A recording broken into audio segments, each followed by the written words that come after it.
Mpendwa msikilizaji wa kipindi cha kupendwa cha Kesha la Asubuhi, Baba yetu anajali. Baki nasi, fungua moyo wako.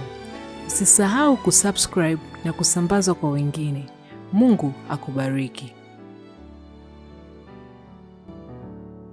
Nena Roho ni Yesu, nena kwa upole, sema kwangu kwa pendo, huachwi upweke. Fungua moyo wangu, nisikie mara, jaza Roho na sifa, sifa zako Bwana.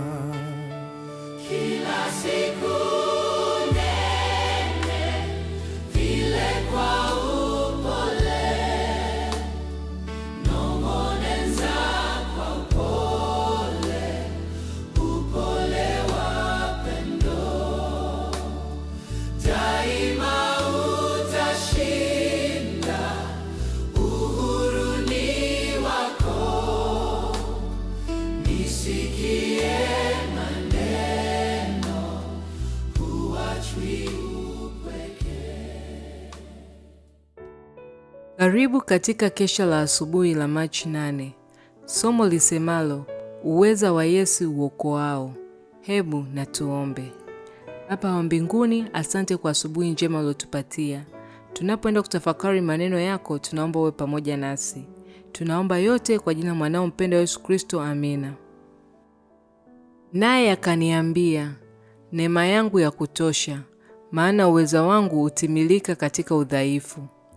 Basi nitajisifia udhaifu wangu kwa furaha nyingi, ili uweza wa Kristo ukae juu yangu.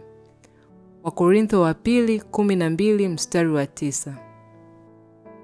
Mwokozi wetu wa thamani ametualika tujiunge naye na kuunganisha udhaifu wetu na uweza wake, ujinga wetu na hekima yake, kutostahili kwetu na kustahili kwake.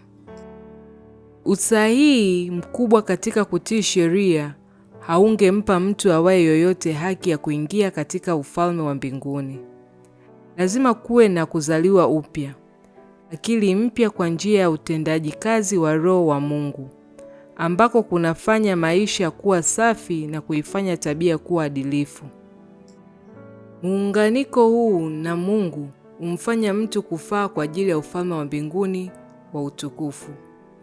Hakuna uvumbuzi wa mwanadamu unaweza kuvumbua tiba kwa ajili ya nafsi itendayo dhambi.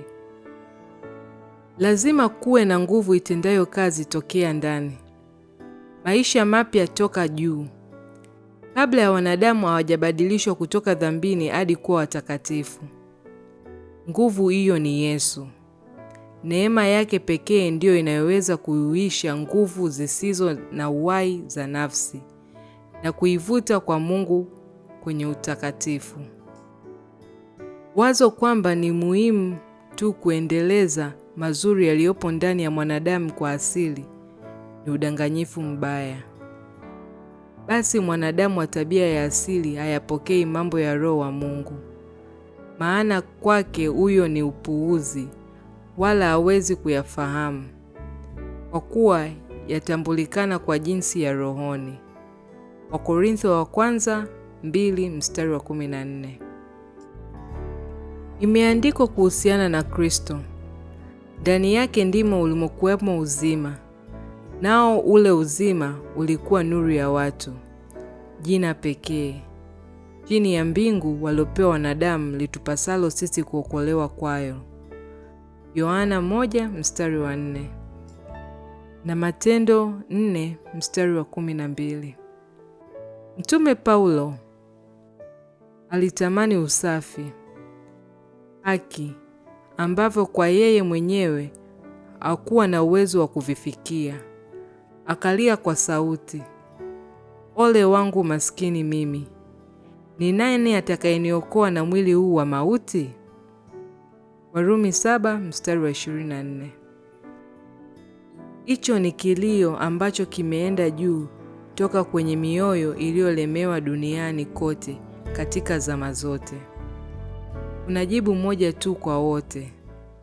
Tazama, mwana-kondoo wa Mungu aichukuaye dhambi ya ulimwengu. Yohana 1:29.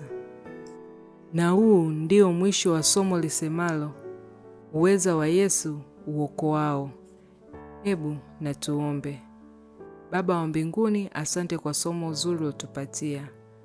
Asante kwa uwezo wa Yesu wa kutuokoa sisi wa dhambi. Tunaomba yote kwa jina la mwanao mpendwa Yesu Kristo. Amina. Nena kama zamani ulipoitoa sheria takatifu, niweke pia nipate kutukuza wewe Mungu wangu, mapenzi yako tena daima kusifu. Kila siku nene vile kwa upole, nong'oneza kwa upole, upole wa pendo. Daima utashinda, uhuru ni wako. Nisikie maneno, huachwi upweke. Kila siku nene vile kwa upole, nong'oneza kwa upole, upole wa pendo. Daima utashinda, uhuru ni wako. Nisikie maneno, huachwi upweke. Kila siku nene Vile kwa upole, nong'oneza kwa upole, upole wa pendo. daima utashinda, uhuru ni wako.